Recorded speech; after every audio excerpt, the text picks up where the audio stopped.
आपका सहयोग होगा।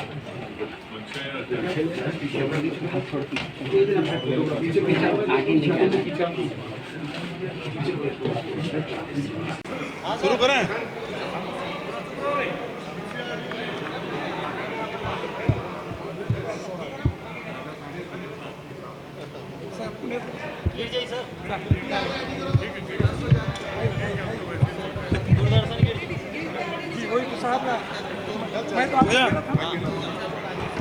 नामांकन दाखिल हुआ है जरा। ठीक। छत्तीसगढ़ विधानसभा से 2 सदस्यों को राज्यसभा के लिए निर्वाचित होना है। कांग्रेस के अधिकृत प्रत्याशी श्री राजीव शुक्ला जी, श्रीमती रंजित रंजन जी ने कांग्रेस के अधिकृत प्रत्याशी के रूप में नामांकन भरा और 3 सेट में नामांकन हुए। हमारे विधायक सब प्रस्तावक के रूप में उपस्थित थे। चूँकि कांग्रेस के यहाँ 71 के बहुमत है और अब 3 बजे तक के नामांकन का समय, अभी तक के तो और दूसरा नामांकन आया नहीं है, लेकिन जो निर्वाचन आयोग की जो प्रक्रिया है उसका पालन करना है। 3 बजे तक के कोई नामांकन आता है तब चुनाव की स्थिति होगी, अन्यथा अनुपोष की स्थिति बन रही है।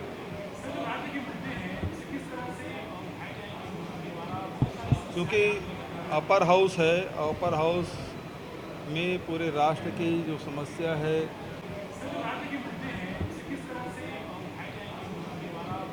क्योंकि अपर हाउस है, अपर हाउस में पूरे राष्ट्र की जो समस्या है, देश के अंदर की समस्या भी है और देश के बाहर की समस्या भी, देश के संबंध है, रक्षा नीति, सब में चर्चा होती है।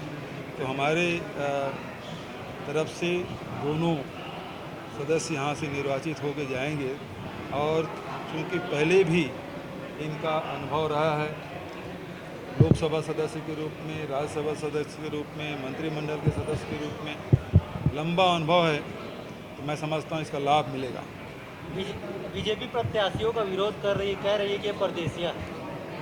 भारतीय जनता पार्टी की नीति अलग अलग जगह अलग अलग होती है। अभी उत्तर प्रदेश में आज ही 7वें प्रत्याशी के रूप में आंध्र प्रदेश या तेलंगाना के व्यक्ति को उन्होंने कैंडिडेट बनाया है। तो यहाँ उनके अलग नज़रिया है, उत्तर प्रदेश में उनके अलग नज़रिया है। मैं पुराने उदाहरण नहीं देना चाहूँगा, वर्तमान में भी निर्मला सीतारमण जो वित्त मंत्री हैं वो तो पहले कहाँ से राज्यसभा गई थी? मध्य प्रदेश से। क्या वो मध्य प्रदेश की रहने वाली है? तो राज्यसभा में इस प्रकार से हर राजनीतिक दल, और कांग्रेस तो राष्ट्रीय पार्टी है और अनेक राज्यों से कैंडिडेट भेजते रहे हैं। ये पहला उदाहरण नहीं है। ये बात सही है कि लोग अपेक्षा कर रहे थे कि छत्तीसगढ़ के भी कोई कैंडिडेट जाए, तो इस समय नहीं हुआ, अगले समय करेंगे। Thank you. बोलिए। नामांकन दाखिल किया, छत्तीसगढ़ की क्या प्राथमिकताएं रहेंगी? पकड़ोगे तब उठा पाऊंगा। छत्तीसगढ़ हाँ जी। छत्तीसगढ़ अपने आप में एक बहुत महत्वपूर्ण राज्य है और यहाँ पे विकास की असीम संभावनाएं हैं। यहाँ जो है, यहाँ के लोग बहुत मेहनती हैं, लोग बहुत बुद्धिमान हैं, लोग बहुत इंटेलिजेंट हैं। आज ही देखिए IAS में 2 लोग छत्तीसगढ़ से निकल के आए, एक लड़की भी है जिसने 45th रैंक लिया है। तो ये जो है टैलेंट, प्रतिभावान लोगों का ये प्रदेश है और यहाँ संभावनाएं बहुत हैं। मेरा काम होगा कि छत्तीसगढ़ की समस्याएं, छत्तीसगढ़ के मुद्दे, छत्तीसगढ़ की जो जनता की समस्याएं, उनको पुरजोर तरीके से संसद में उठाना और केंद्र सरकार से उन मुद्दों पर मिलकर केंद्र सरकार से बात करके उन समस्याओं का हल निकालना। छत्तीसगढ़ में एक बहुत बड़ी जीत जो है यहाँ की सरकार की रही है, जो नक्सलवाद की समस्या को काफ़ी हद तक समाप्त किया। अब उन क्षेत्रों के और विकास की जरूरत है, उसके लिए केंद्र सरकार को पैसा देना चाहिए। जो नक्सलवाद के खात्मे के लिए पैसा अतिरिक्त मदद आती थी, अब वो मदद उस क्षेत्र के विकास के लिए बहुत ज़रूरी है। भूपेश बघेल सरकार पूरा प्रयास कर रही है। वहाँ पे जिस तरह से जो वहाँ पे स्कूलों की स्थापना, वहाँ पे जिस तरह से लोगों को, किसानों को, गांव वालों को, गरीबों को गोबर खरीद योजना, ये तमाम योजनाएं जो लागू की हैं, उससे गांव के लोगों को बहुत जो है सुविधाएं मिल रही हैं, लेकिन इस चीज़ को और बढ़ाना, उसके विकास को, उस मुद्दे पे भी हम लोग करेंगे। खाद का मुद्दा भी है, उसको भी उठाएं और बढ़ाना उसके विकास को, उस मुद्दे पे भी हम लोग करेंगे। खाद का मुद्दा भी है, उसको भी उठाएंगे। यहाँ पे यूनिवर्सिटी होनी चाहिए, यहाँ पे बहुत अच्छे खिलाड़ी हैं, उनके लिए क्रिकेट या अन्य खेलों की सुविधा, इन सारी चीज़ों पे हम निश्चित रूप से प्रयास करेंगे। मैं जब IPL चेयरमैन था तो छत्तीसगढ़ में 3 साल तक जो है 3 बार हमने IPL का आयोजन करवाया था वहाँ पे, और वो काफ़ी समय हर बार आया भी था यहाँ पे। और यहाँ पे खेल की सुविधाओं को भी बढ़ाना और खेल को भी प्रमोट करने का काम करेंगे। तो मैं तो करीब 30 साल से आ रहा हूँ छत्तीसगढ़, जब नहीं था तभी रायपुर, लेकिन मैं निश्चित रूप से यहाँ के लिए पूरा प्रयास करूँगा। छत्तीसगढ़ आने की फ्रीक्वेंसी सर अब आपकी बढ़ जाएगी?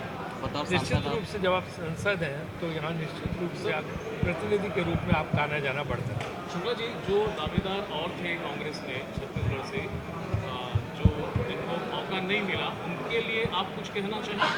देखिए, ये हर बार ये होता है, कई लोग जो है वो कोशिश करते हैं, कुछ को मिलता है कुछ को नहीं मिलता। मुझे भी 2 बार नहीं मिला 18 और 20 में। तो ये तो पार्टी का एक अनुशासन होता है, उसमें सबको रहना पड़ता है। पार्टी दूसरी जिम्मेदारियां देती है जिन पे काम करना चाहिए। छत्तीसगढ़ में सबसे बड़ी समस्या क्या नजर आती है? देखिए, सबसे बड़ी समस्या मुझे लगता है कि किसानों को और मदद की ज़रूरत है, और उनकी खेतीबाड़ी में और मदद की ज़रूरत है। ये जो गोबर खरीद योजना है, इससे जो है वो बना रहे हैं, और ये बहुत अच्छा प्रयास है। तो मेरे ख्याल से छत्तीसगढ़ की राज्य सरकार को तो सबसे बड़ी समस्या है आर्थिक मदद केंद्र से और मिलनी चाहिए, ये सबसे बड़ी समस्या है। चुनाव के लिए 2 सीटें खाली हुई थी और दोनों सीटों के लिए आदरणीय राजीव शुक्ला जी, रंजन जी ने हमने 3 सीटों में विधिवत नामांकन दाखिल किया, जिसमें हमारे माननीय मुख्यमंत्री जी, हमारे प्रभारी PL पुनिया जी और मंत्रिमंडल के सदस्य और हमारे विधायक शामिल थे। और हमें लगता है कि अभी 3 बजे तक समय है, मगर हमें लगता है कि निर्विरोध चुने जाएंगे, ऐसा मुझे लगता है। कल से कार्यशाला का आयोजन? जी, कल से 1 जून और 2 जून को कार्यशाला आयोजित की गई है, जिसमें हमारे माननीय मुख्यमंत्री जी PL पुनिया जी के साथ साथ सभी हमारे विधायक, मंत्रिमंडल के सदस्य, जिला पंचायत अध्यक्ष, महापौर, AICC मेंबर शामिल होंगे। और उदयपुर संकल्प शिविर में जो संकल्प पारित किया गया है, उसको छत्तीसगढ़ में कैसे क्रियान्वित किया जाए, उस पर चर्चा होगी। और जो भी संकल्प है उसको हम छत्तीसगढ़ में लागू करेंगे, चाहे 50% से कम 50% जो 50 साल से कम लोगों को संगठन से लेकर अन्य पदों में लेना, इन सब बातों के साथ साथ एक पद में एक व्यक्ति 5 साल तक ही रह पाएगा। ऐसे कई संकल्प हैं जो छत्तीसगढ़ में उनको लागू किया जाएगा। डॉक्टर रमन सिंह ने एक बयान जारी किया, उसमें कह रहे हैं कुलपति छत्तीसगढ़िया चाहिए कृषि विश्वविद्यालय का, लेकिन सांसद बाहर का। देखिए, जो राज्यसभा का चुनाव होता है पूरा देश भर के होता है। भारतीय जनता पार्टी के नेता, राष्ट्रीय उपाध्यक्ष, उनको भी जानना चाहिए कि भारतीय जनता पार्टी ने भी 10 सीटें बाहर दूसरे प्रदेशों के नेताओं को जगह दी गई है। तो भारतीय जनता पार्टी उस पर क्या कहेंगे? अकबर से लेकर सीतारमण से लेकर कई नेता हैं जो दूसरे प्रदेश के हैं। और राजीव शुक्ला जी जो लंबा राजनीतिक अनुभव है, केंद्रीय मंत्री भी रहे, और मुझे लगता है छत्तीसगढ़ के हितों के लिए केंद्र में उठाएंगे और छत्तीसगढ़ को उसका लाभ मिलेगा। मोदी सरकार 4 साल पूरे हो रहे हैं, इसको किस रूप में देखते हैं? देखिए, जो केंद्र में बैठी भारतीय जनता पार्टी की, मोदी जी की सरकार, जो 8 साल हो रहे हैं, तो 8 साल का कार्यकाल जो असफल कार्यकाल रहा है, क्योंकि जो भी वादे किए थे केंद्र में बैठी मोदी सरकार ने, बड़े बड़े वादे किए थे। 2 करोड़ युवाओं को रोजगार देने की बात, महंगाई कम करने की बात, अच्छे दिनों की बात, 2022 तक किसानों की आय दोगुनी करने की बात, मगर एक भी उनके वादे पूरे नहीं हैं। तो हम कह सकते हैं मोदी जी की सरकार की जो 8 साल असफल कार्यकाल रहा है। Thank you.